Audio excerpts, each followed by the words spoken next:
అందరికీ నమస్తే. నేను మీ జర్నలిస్ట్ పండరి. మొత్తానికి తెలంగాణ రాష్ట్రంలో నిండు సభలో ఒక కౌరవ పర్వం ఈరోజు మనం చూస్తూ ఉన్నాం. అసెంబ్లీలో ఎవరైతే మహిళా ప్రజాప్రతినిధులు లేకపోతే గతంలో మంత్రిగా పనిచేసి పలుసార్లు ఎమ్మెల్యే గెలిచినటువంటి సబితా ఇంద్రారెడ్డి గారిపై ఇప్పుడున్నటువంటి సీఎం రేవంత్ రెడ్డి మాట్లాడిన తీరు యావత్ మహిళా సమాజం పట్ల లేకపోతే యావత్ మహిళల పట్ల ఆయనకున్నటువంటి ఒక కించిత్ చిన్నతనాన్ని ఈసారి గుర్తు చేసుకోవచ్చు. దీనికి సంబంధించి కూడా మనతో మాట్లాడేందుకు ఈరోజు ప్రజాప్రతినిధులనే ఇంతగానో అవమానిస్తున్నటువంటి ఈ రేవంత్ రెడ్డి పరిపాలన రానున్న రోజుల్లో ఎలా ఉండబోతుంది, అంటే ఇంకెన్ని దారుణాలు చూడాల్సి వస్తుంది అనే దాని మీద మనతో చర్చించేందుకు బీఆర్ఎస్ పార్టీ సీనియర్ నాయకురాలు మనందరికి బాగా తెలుసు సుశీలా రెడ్డి గారు మనతో ఉన్నారు. ఆమెను అడిగి మరిన్ని విషయాలు తెలుసుకునే ప్రయత్నం చేద్దాం. నమస్తే మేడం. నమస్తే. చాలా రోజుల తర్వాత వస్తున్నారు మళ్ళీ. చూస్తున్నారు కదా ఈరోజు అసెంబ్లీ వేదికగా జరుగుతున్నటువంటి ఈ యొక్క ఒక విధంగా చెప్పాలంటే దుశ్శాసన పర్వమే అంటాం నేను. అంటే ఒక మహిళ అంటే ఒక మహిళ అందులో పలుసార్లు మంత్రిగా పనిచేసింది, ఆయనకంటే చాలా సీనియర్ నాయకురాలు, పలుసార్లు ఎమ్మెల్యే గెలిచింది. అట్లాంటి మహిళను పట్టుకొని అంటే ఒక కించపరిచే మాటలు మాట్లాడుతున్నారు. దీన్ని ఎట్లా చూడొచ్చండి? ఈరోజు తెలంగాణ మహిళా లోకానికే ఇది మాయని మచ్చగా తయారైంది. ఎందుకంటే రేవంత్ రెడ్డి గారికి ఒక ప్రజాప్రతినిధులు, ఒక 5 సార్లు ఎమ్మెల్యే, ఒక మంత్రిగా చేసింది, పలుమార్లు చేసిన ఒక ప్రజాప్రతినిధి, ఆయన అక్క అక్క అని పిలుచుకునేది. నిజంగా చెప్పానంటే అసెంబ్లీ సాక్షిగానే మాట్లాడుకున్నారు, అందరు చూసిండ్రు, రాష్ట్ర వ్యాప్తంగా అందరు చూసిండ్రు. కాంగ్రెస్ లా రేవంత్ రెడ్డి ఖాళీగా ఉండి రాజకీయ సన్యాసంలో ఆ టైప్లా ఉన్నప్పుడు కూడా తమ్ముడు నువ్వురా కాంగ్రెస్లకు రా, నీకు మంచి భవిష్యత్తు ఉంటుంది, నువ్వు సీఎం అవుతావు అన్నట్టు సొంత అక్కలాగా ఆమె ఎంకరేజ్ చేసి ఆహ్వానించింది కాంగ్రెస్లకు. అట్లాంటి ఒక అక్కను ప్రజాప్రతినిధిని ఇంత ఘోరంగా అవమానిస్తే ఒక ముఖ్యమంత్రి హోదాలు ఉండి రేవంత్ రెడ్డి, తెలంగాణ మహిళల పరిస్థితి ఏంటి ఈరోజు అనేది తెలంగాణ మహిళలంతా మండిపడుతున్నారు. ఇప్పుడు ఇంకా ఈ 7-8 నెలల పాలనలో కూడా అసలు కనీసం ఇప్పటి వరకు కూడా అధికారం మీద పట్టు రాలే రేవంత్ రెడ్డి గారు. అధికారం మీద పట్టు రాదని కూడా అనుకుంటున్నాం. ఎందుకంటే ఎలా ఆయన ఎందుకు ముఖ్యమంత్రి అయినా అంటే కలగన్నట్టున్నాడు. ఈ కేసీఆర్ గారి ప్రభుత్వం ఉన్నప్పుడు ఏమేం చేసిండ్రో గుర్తుపెట్టుకొని కేసీఆర్ గారి ఫ్యామిలీ కుటుంబం మీద కక్ష సాధించుకోవాలి, ఓన్లీ కక్ష సాధించడం కోసకే సీఎం అయింది తప్ప అంతకుముందు ఈ 420 రేవంత్ రెడ్డి 420 హామీలు ఇచ్చాడు. 6 హామీలల్లో మొత్తం 420 ఉన్నాయి. ఆ 420లా ఒక బస్సు పెట్టిర్రు. ఇప్పటికీ మహాలక్ష్మి ఉన్నారు, నెలకు 2500 అన్నారు, అది కూడా ఇవ్వలేదు.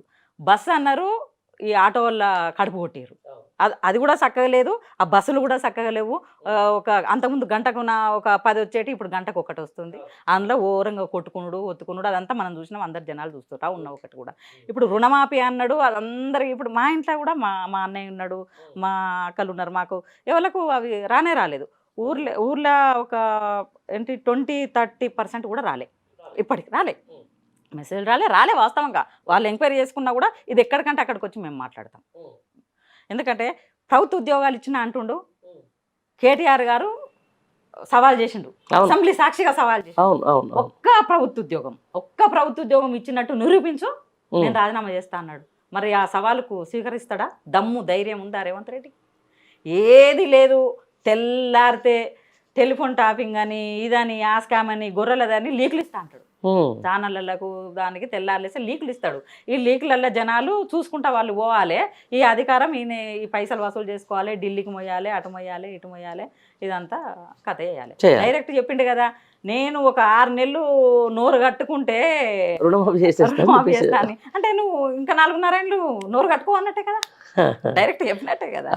అంత ఘోరంగా అయిన ఈ దుశ్వాసనుడు, దుర్యోధనుడు ఈ పాలనలో తెలంగాణ ఇప్పుడు ప్రజలు ఉన్నారు. అంతేనా? అంటే నిండు అసెంబ్లీ సాక్షిగా ఆయన కంటే ముందు నుంచి కూడా ఈ మహిళలకు ఒక ఉన్నత స్థాయిలో చూసి ఆయన ముందు నుంచి కూడా లేదు ఇప్పుడున్నటువంటి ముఖ్యమంత్రికి. ఆ విషయం చాలాసార్లు మనకు అవగతమైంది. దాంతోపాటుగా ఈరోజు అంటే మహిళలు ఈరోజు వాళ్ళకి అడ్డమైన హామీలు ఇచ్చిండ్రు. మీరు అన్నది మహాలక్ష్మి అన్నారు, ఆ తర్వాత చాలా చెప్పుకుంటూ వచ్చినటువంటి కథ. బట్ ఈరోజు ఒక మహిళని చూడకుండా క్షమాపణ చెప్పమని చెప్పేసి బీఆర్ఎస్ పార్టీ ప్రజాప్రతినిధులు అయితే ఎమ్మెల్యేలు అయితే అంత తంటాలు పడుతున్నా కనీసం పట్టించుకోకుండా ఈరోజు మార్షల్స్ని తీసుకొచ్చి బయటికి ఎలగొట్టేస్తున్నారు. దీన్ని ఎట్లా చూడవచ్చు?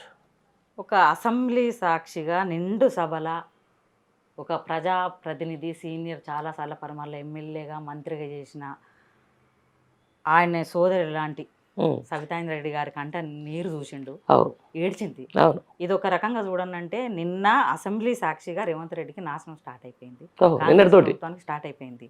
ఇది ఒక అంటే నేను అనుకుంటున్నా ఏంటంటే ఎప్పటికీ ఒక ఆగస్టుకు ఒకటి ప్రత్యేకత ఉన్నది. ఈ ఆగస్టు సంక్షోభానికి ముందు ముసురుతున్న ఆడబిడ్డల ఉసురు, అది మొన్నటిదాకా ముసురు, ఈరోజు ఆడబిడ్డల ఉసురు. ఈరోజు ఆడబిడ్డల ఉసురు, ఆ దేవతలు కూడా తదాస్తు అంటారు. ఇదే అంటున్నాం, ఎందుకు అంత చిన్న చూపు? నేను ఏమంటున్నా, నిండు సభల ఈ ఆగస్టు సంక్షోభానికి ముందు జరిగిన ఇది ఒక ముసిరిన ఆడబిడ్డల ఉసురు, ఆ ఏడుపు అంతే. నిన్న దాంతో స్టార్ట్ అయిపోయింది ఆయనకు. కానీ ఒక బట్టి విక్రమార్క, ఒక సీనియర్ నాయకుడు, అంత అట్లాంటి వ్యక్తి ఏం ముఖం పెట్టుకొని అని ఎంత ఘోరంగా, అది ఎంత అవమానం, ఎంత అవమానపరిచిండు. చిన్నసారి చెప్పడానికి మీకు వస్తలేవంటే ఒక తెలంగాణ మహిళలకు మీరు ఇచ్చేది ఏంది? మీరు ఏమి ఇస్తుండ్రు? మీరు ఏం చెప్తుండ్రు? అవును. అందుకే ఈరోజు మేము రాష్ట్ర వ్యాప్తంగా కూడా ఇంకొకటి ఏంటంటే, ఉద్యమ కాలంలో ఉద్యమం చూసినట్టు అయింది ఫస్ట్ టైం. ఎందుకంటే 14 సంవత్సరాలు ఉద్యమం చేసినాం.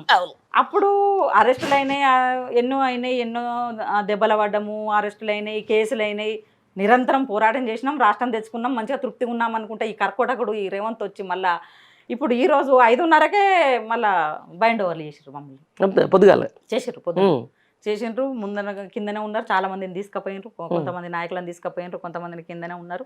ఇక ఇట్లనో మళ్ళీ చేసిన కార్యక్రమం అయితే పూర్తి చేసినాం మేము.